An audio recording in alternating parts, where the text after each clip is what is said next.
नमः शिवाय। हर हर महादेव। प्रिय भक्तों, आप सभी का दिन शुभ और मंगलमय हो।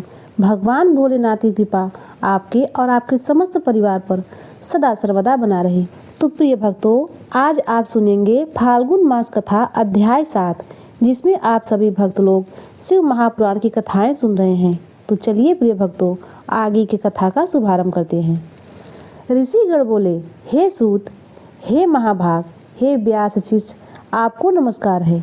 हे तात, कृपा पूर्वक आपने हम सभी को जो कथा सुनाई है यह निश्चय ही आश्चर्यजनक है। हे तात, मुनि के चले जाने के पश्चात भगवान विष्णु ने क्या किया और नारद जी कहाँ गए, वह सब आप हम लोगों को बताएं। व्यास जी बोले, उन ऋषियों की बात सुनकर पौराणिकों में श्रेष्ठ तथा बुद्धिमान में सूत जी नाना प्रकार की सृष्टि करने वाले शिव का स्मरण करके कहने लगे। सूत जी बोले, हे महर्षियों, उन नारद मुनि की इच्छा अनुसार वहां से चले जाने पर भगवान शिव की इच्छा से माया विषाद श्री हरि तत्काल अपनी माया प्रकट की। उन्होंने मुनि के मार्ग में एक विशाल 100 योजन विस्तार वाले अद्भुत तथा अत्यंत मनोहर नगर की रचना की। भगवान ने उसे अपने वैकुंठ लोक से भी अधिक रमणीय बनाया था। नाना प्रकार की वस्तुएं उस नगरी की शोभा बढ़ाती थी। वहाँ स्त्रियों और पुरुषों के लिए बहुत से विहार स्थल थे। वह नगर चारों वर्णों के लोगों से युक्त था। वहाँ शील निधि नामक ऐश्वर्यशाली राजा राज्य करते थे। वह अपनी पुत्री का स्वयंवर करने के लिए उद्यम थे, अतः उन्होंने महान उत्सव का आयोजन किया था। उनकी कन्या का वरण करने के लिए उत्सुक हो चारों दिशाओं से बहुत से राजकुमार आए थे, जो नाना प्रकार की वेशभूषा तथा सुंदर शोभा से प्रकाशित हो रहे थे। उन राजकुमारों से वह नगर भरा हुआ दिखाई देता था। ऐसे राजनगर को देखकर नारद जी मोहित हो गए। वे कौतूहल की कामसक्त नारद राजा शीलनिधि के द्वार पर गए। मुनि श्रेष्ठ नारद को आया देखकर राजा शीलनिधि उन्हें श्रेष्ठ रत्नमय सिंहासन पर बिठाकर उनका पूजन किया। तत्पश्चात राजा ने श्रीमती नामक अपनी सुंदरी कन्या को बुलवाकर उनसे नारद जी के चरणों में प्रणाम करवाया। उस कन्या को देखकर नारद मुनि चकित हो गए और बोले, हे राजन, यह देव कन्या के समान सुंदरी तथा महाभाग्यशालिनी कन्या कौन है? उनकी यह बात सुनकर राजा ने हाथ जोड़कर कहा, हे मुनि, यह मेरी पुत्री है। इसका नाम श्रीमती है। अब इसके विवाह का समय आ गया है। यह अपने लिए सुंदर वर चुनने के निमित्त स्वयंवर में जाने वाली है। इसमें सब प्रकार के शुभ लक्षण लक्षित होते हैं। हे महर्षि, आप जन्मस्थक जातक ग्रहों के अनुसार इसका संपूर्ण भाग्य बताएं और यह मेरी पुत्री कैसा वर प्राप्त करेगी यह भी कहें। राजा के इस प्रकार पूछने पर काम से विवल हुए मुनि श्रेष्ठ नारद उस कन्या को प्राप्त करने की इच्छा के लिए राजा को संबोधित करके यह वाक्य बोले, हे भूपाल, आपकी यह पुत्री समस्त शुभ लक्षणों से संपन्न, परम सौभाग्यशाली, धन्य और साक्षात लक्ष्मी की भांति समस्त गुणों की आकार है। इसका पति निश्चय ही भगवान शंकर के समान वैभवशाली, सर्वेश्वर, किसी से पराजित न होने वाला, वीर, काम विजयी तथा संपूर्ण देवताओं में श्रेष्ठ होगा। ऐसा कहकर राजा से विदा लेकर इच्छा अनुसार विचरने वाले नारद मुनि वहां से चल दिए। वे काम के वशीभूत हो गए थे। शिव की माया ने उन्हें विशेष मोह में डाल दिया था। हे मुनि, मन ही मन सोचने लगे कि मैं इस राजकुमारी को कैसे प्राप्त करूं।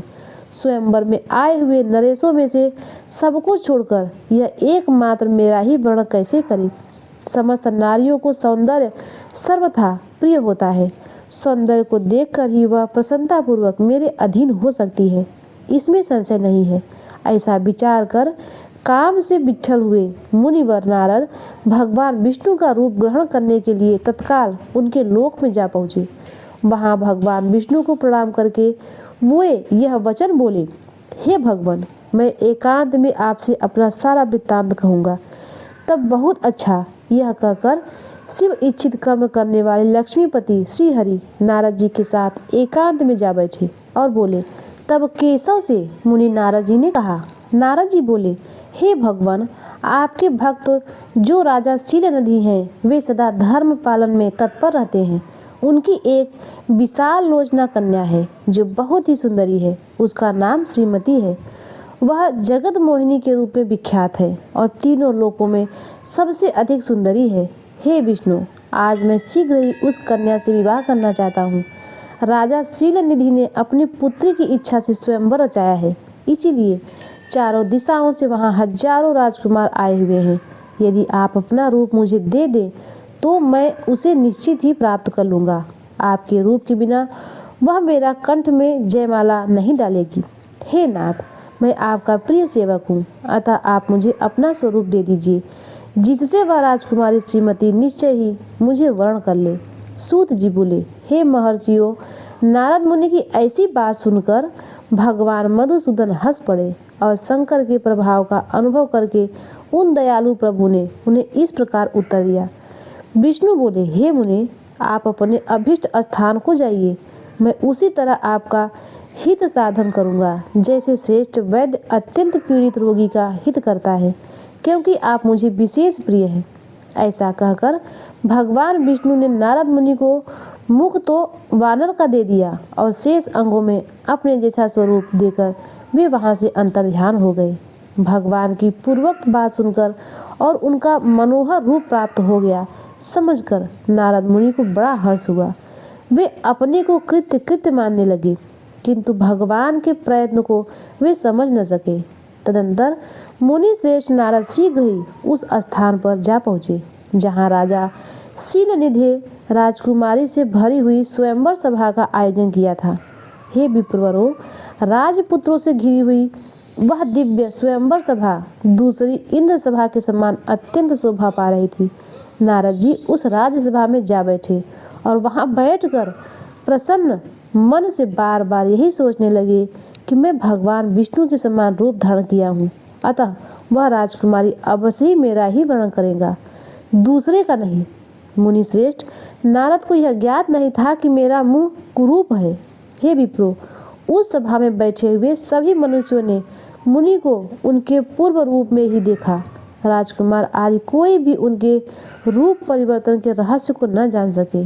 वहां नारद जी की रक्षा के लिए भगवान रुद्र के 2 गण आए थे, जो ब्राह्मण का रूप धारण करके गूढ़ भाव से वहां बैठे थे। वे ही नारद जी के रूप परिवर्तन के उत्तम भेद को जानते थे। मुनि को काम वेश से मूढ़ हुआ जानकर वे दोनों गण उनके निकट गए और आपस में बातचीत करते हुए उनकी हंसी उड़ाने लगे। देखो, नारद का रूप तो निश्चय ही भगवान विष्णु के समान श्रेष्ठ है, किंतु मुख बानर के समान विकट और महाभयंकर। काम मोहित ये व्यर्थ में ही राजपुत्री को प्राप्त करने की इच्छा कर रहे हैं। इस प्रकार की कपटपूर्ण बातें कहकर वे नारद का उपहास करने लगे। मुनि तो काम से विह्वल थे, अतः उन्होंने उनकी यथार्थ बात भी अनसुनी कर दी। वे मोहित हो उस श्रीमती को प्राप्त करने की इच्छा से उसके आगमन की प्रतीक्षा करने लगे। इसी बीच स्त्रियों से घिरी हुई वह सुंदरी राजकन्या अंततःपुर से वहां आई। अपने हाथों में सोने की सुंदर माला लिए वह शुभ लक्षण राजकुमारी स्वयंवर के मध्य भाग में लक्ष्मी के समान खड़ी हुई अपूर्व शोभा पा रही थी। उत्तम व्रत का पालन करने वाली वह भूप कन्या हाथ में माला लेकर अपने मन के अनुरूप वर का अन्वेषण करने हुई सारी सभा में भ्रमण करने लगी। नारद मुनि का भगवान विष्णु के समान शरीर और वानर जैसा मुंह देखकर वह कुपित हो गई और उनकी ओर से दृष्टि हटाकर प्रसन्न मन से दूसरी ओर चली गई। स्वयंवर सभा में अपने मनोवांछित वर को न देखकर वह दुखित हो गई।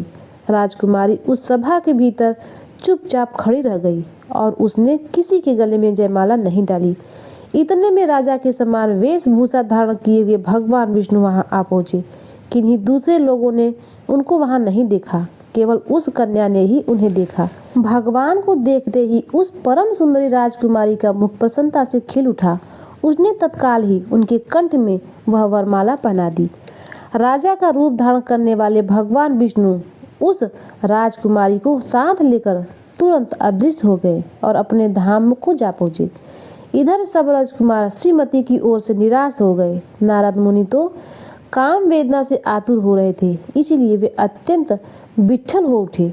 तब वे दोनों विप्र रूपधारी ज्ञान विषाद रुद्रगण काम विह्वल नारद जी से कहने लगे। गण बोले, हे नारद, हे मुनि, आप व्यर्थ ही काम से मोहित हो रहे हैं।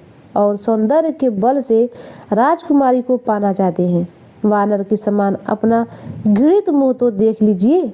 सूत जी बोले, हे महर्षियों, उन रुद्रगणों का यह वचन सुनकर नारद जी को बड़ा विस्मय हुआ। वे शिव की माया से मोहित थे। उन्होंने दर्पण में अपना मुख देखा।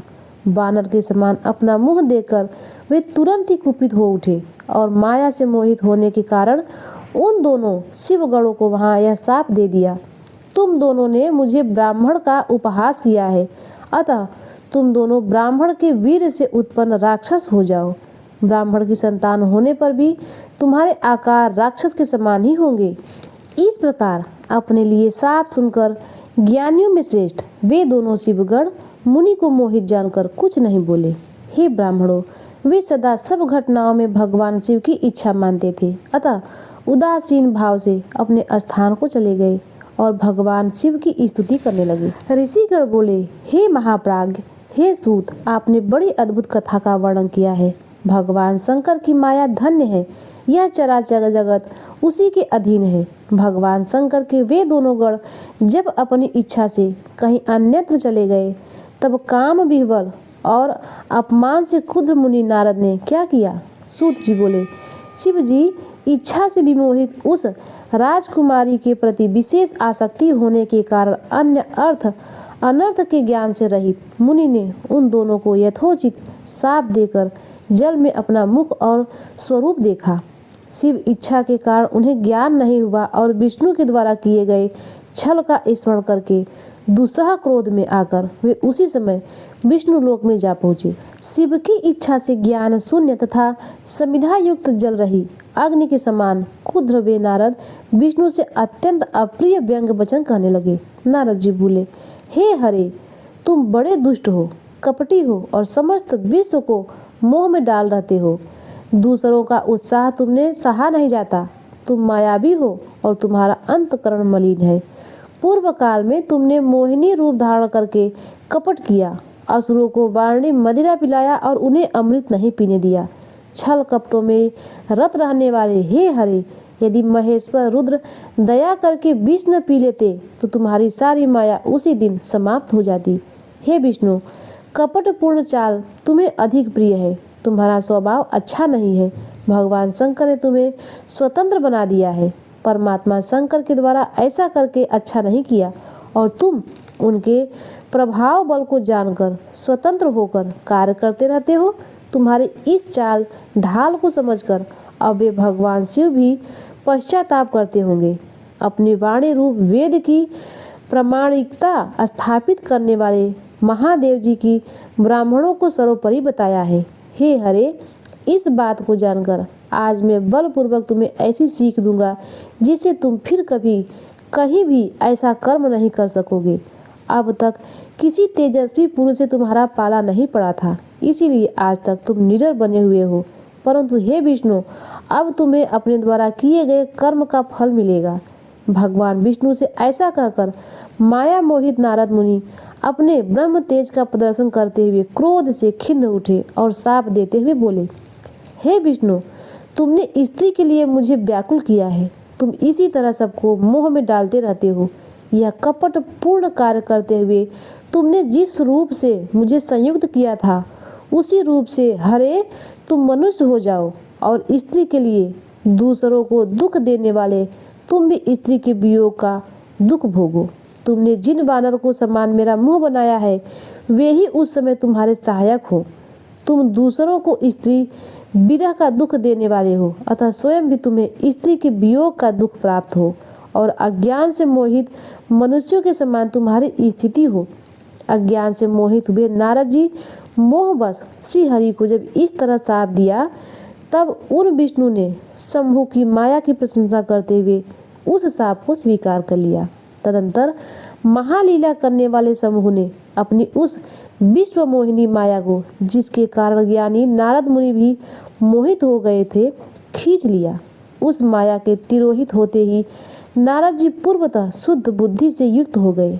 उन्हें पूर्वतः ज्ञात प्राप्त हो गया और उनकी सारी व्याकुलता जाती रही। इससे उनके मन में बड़ा विस्मय हुआ। वे पश्चाताप करके बार बार अपनी निंदा करने लगे। उस समय उन्होंने ज्ञानी को भी मोह में डालने वाली भगवान शंभु की माया की सराहना की। तदंतर यह जानकर कि माया के कारण ही मैं भ्रम में पड़ गया था, वैष्णव शिरोमणि नारद जी भगवान विष्णु के चरणों में गिर पड़े। भगवान श्रीहरि ने उन्हें उठाकर खड़ा किया। उस समय अपनी दुर्बुद्धि नष्ट हो जाने के कारण वे बोले, माया से मोहित होने के कारण मेरी बुद्धि बिगड़ गई थी, इसीलिए मैंने आपके प्रति बहुत दुर्वचन कहे। हे नाथ, मैंने आपको साप तक ले डाला। हे प्रभु, उस साप को आप मिथ्या कर दीजिए। हाय, मैंने बहुत बड़ा पाप किया है, अब मैं निश्चय ही नरक में पड़ूंगा। हे हरे, मैं आपका दास हूँ, अतः बताइए मैं क्या उपाय, कौन सा प्रायश्चित करूँ जिससे मेरा पाप समूह नष्ट हो जाए और मुझे नरक में न गिरना पड़े। ऐसा कहकर शुद्ध बुद्धि वाले मुनि शिरोमणि नारद जी पुनः भक्ति भाव से भगवान विष्णु के चरणों में गिर पड़े। उस समय उन्हें बड़ा पश्चाताप हो रहा था।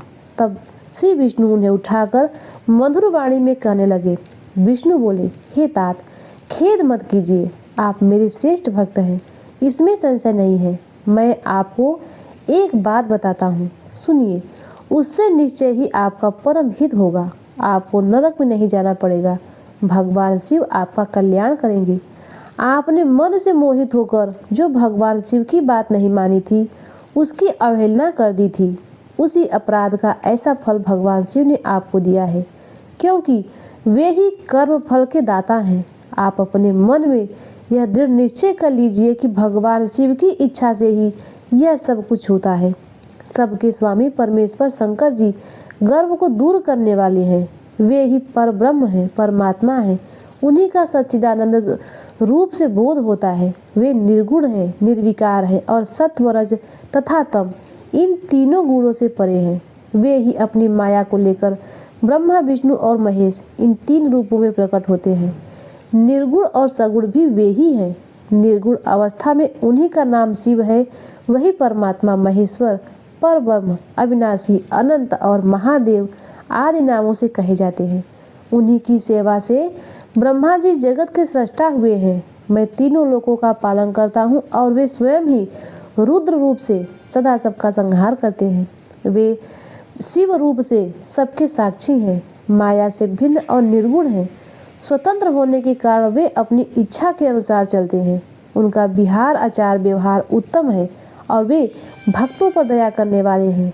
हे नारद मुनि, मैं आपको एक सुंदर उपाय बताता हूँ, जो सुखद समस्त पाप का नाश करने वाला और सदा भोग में मोक्ष देने वाला है। आप उसे सुनिए। अपने समस्त संशय को त्याग कर आप भगवान शंकर के सुयश का गान कीजिए और सदा अनन्य भाव से शिव के सतनाम स्तोत्र का पाठ कीजिए, जिसका पाठ करने से आपके समस्त पाप शीघ्र ही नष्ट हो जाएंगे। इस प्रकार नारद से कहकर दयालु भगवान विष्णु ने उनसे पुनः कहा, हे मुनि, आप शोक न करें, आपने तो कुछ किया ही नहीं। यह सब तो भगवान शंकर ने अपनी इच्छा से किया है, इसमें शंका नहीं है। उन्होंने ही आपकी दिव्य बुद्धि का हरण कर लिया था। उन्होंने ही आपको काम का कष्ट भी दिया और उन्हीं भगवान शंकर ने आपके मुख से मुझे यह शाप भी दिलाया है। इस प्रकार उन्होंने संसार में अपने चरित्र को स्वयं प्रकट किया है। इसमें अन्य किसी का दोष नहीं है। वे मृत्यु को जीतने वाले, काल के भी काल और भक्तों का उद्धार करने पर तत्पर रहते हैं। मुझे शिव के समान अन्य कोई प्रिय नहीं है। वे ही मेरे स्वामी हैं, सुख और शक्ति देने वाले हैं। वे महेश्वर ही मेरे सब कुछ हैं। हे मुनि, आप उन्हीं की उपासना करें, सदैव उन्हीं का भजन करें, उन्हीं के यश का श्रवण और गान करें तथा नित्य उन्हीं की अर्चना करें। हे मुनि, जो शरीर मन तथा वाणी से शंकर को प्राप्त कर लेता है, वही पंडित है, ऐसा जानना चाहिए, और वही जीवन मुक्त कहा जाता है। शिव नाम रूपी इस दावाग्नि से महापाप का रूपी पर्वत अनायास ही जलकर भस्म हो जाता है। यह पूर्णतया सत्य है, इसमें संदेह नहीं है। संसार में पापों के मूलभूत जितने भी प्रकार के दुख हैं, वे सर्वथा मात्र शिव पूजन से ही नष्ट हो जाते हैं। अन्य उपायों से उनका नाश संभव नहीं है। हे मुने, वही वैदिक है, वही पुरात्मक है, वही धन्य है और वही बुद्धिमान है, जो सदा शरीर वाणी और मन से भगवान शंकर के शरण में जाता है। जिनके विविध प्रकार के धर्म कृत्य तत्काल फलोन्मुख फल देने वाले होते हैं, उनका पूर्ण विश्वास त्रिपुर के विनाशक शिव में होता है। महामुनि, शिव की पूजा से जितने पाप नष्ट हो जाते हैं उतने पाप तो पृथ्वी पर है ही नहीं। हे मुनि, ब्रह्म हत्या आदि पापों को अपरिमित राशियां भी शिव का स्मरण करने से नष्ट हो जाती हैं। यह पूर्ण सत्य कहा गया है। शिव नाम का कीर्तन करने वाले लोग ही शिव नाम की नौका से संसार रूपी सागर को पार कर जाते हैं। संसार का मूल पाप समूह है, उसका नाश नाम कीर्तन से निश्चय ही हो जाता है। प्रिय भक्तों, आज की कथा में बस इतना ही। इसके आगे की वृत्तांत आप सभी भक्त लोग अगले अध्याय में जरूर सुनिएगा। अब आइए सुनते हैं शिव चालीसा का पाठ। जय गणेश गिरिजा सुमन मंगल मूल सुजान, कहत अयोध्या दास तुम देव अभय वरदान। जय गिरिजापति दीन दयाला, सदा करत संतन प्रतिपाला। भाल चंद्रमा सोहत निगे, कानन कुंडल नाग फन के। अंग गौर सिर गंगे बहाए, मुंड माल तन छार लगावे। वस्त्र खाल बागंबर सोहे, छवि को देख नाग मुनि मोहे। मैना मात की हवे दुलारी, वाम अंग सोहत छवि नारी। कर त्रिशूल सोहत जय भारी, करे सदा शत्रुंजयकारी। नंदी गणेश सोहे ता कैसे, सागर मध्य कमल है जैसे। कार्तिक श्याम और गणराउ, या छपको कही जात न काऊ। देवन जब ही जाय पुकारा, तब ही दुख प्रभु आप निवारा। किया उपद्रव तारक भारी, देवन सब मिल तुम्हें जुहारी। तुरत खडानन आप पठायो, लौ निमेष महामार गिरायो। आप जलंधर असुर संहारा, सुयस तुम्हारा विधि संसारा। त्रिपुरासन से युद्ध मचाई, सब कृपा कर लीन बचाई। किया तपहि भागीरथ भारी, पूर्व प्रतिज्ञाता सुपुरारी। दानिन महतम सम कोई नाही, सेवक अस्तित्व करे सदाही। वेद नाम महिमा तव गाई, अकथ अनाद भेद नहीं पाई। प्रगट उदत मंथन में ज्वाला, जरा सुरासुर भय विहाला। कीनी दयाता करी सहाय, नीलकंठ तब नाम कहाई। पूजन राम जंजब कीन्हा, जीतिक लंका भीषण दीन्हा। सहस कमल में हो रहे धारी, कीनी परीक्षा तबे पुरारी। एक कमल प्रभु राखे गोई, कमल नयन पूजा चा सोई। कठिन भक्त देखी प्रभु शंकर, भय प्रसन्न दिए इच्छित वर। जय जय जय अनंत अविनाशी, करत कृपा सबके घटवासी। दुष्ट सकल नित मोहि सतावे, भ्रमत रहे मोहि चैन न आयो। त्राहि त्राहि मैं नाथ पुकारू, यही अवसर मोहि आन उबारो। लय त्रिशूल शत्रुओं को मारो, संकट से मोहि आन उबारो। मात पिता भ्राता सब कोई, संकट में पूछा न कोई। स्वामी एक है आज तुम्हारी, आई हरहु अब संकट भारी। धन्य धन को दे सदा ही, जो कोई जाचे सो फल पावे। अस्तुत केवित करो तुम्हारी, क्षमोनाथ अब चूक हमारी। शंकर हो संकट के नाशक, मंगल कारक विघ्न विनाशक। योगी यत मुन ध्यान लगावे, सारन नारद शीश नमावे। नमो नमो जय नमः शिवाय, श्री ब्रह्मादिक पार न पावे। जो यह पाठ करे मन लाए, तापर होते समो सहाय। ऋणिया जो कोई हो अधिकारी, पाठ करे सो पावन हारी। पुत्रहीन इच्छा कर जोई, निश्चय श्री प्रसाद ते होई।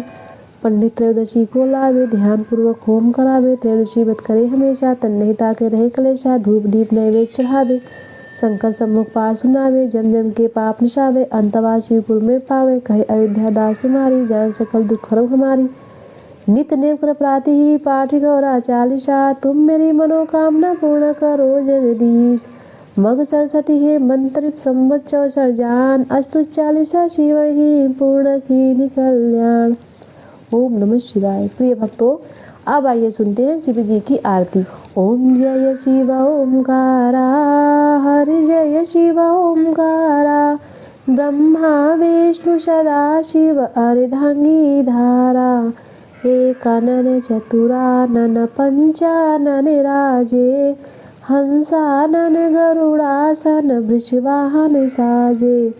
दो भुज चार चतुर्भुज 10 भुज अति सोहे। तीनों रूप निरखिता त्रिभुवन जन मोहे।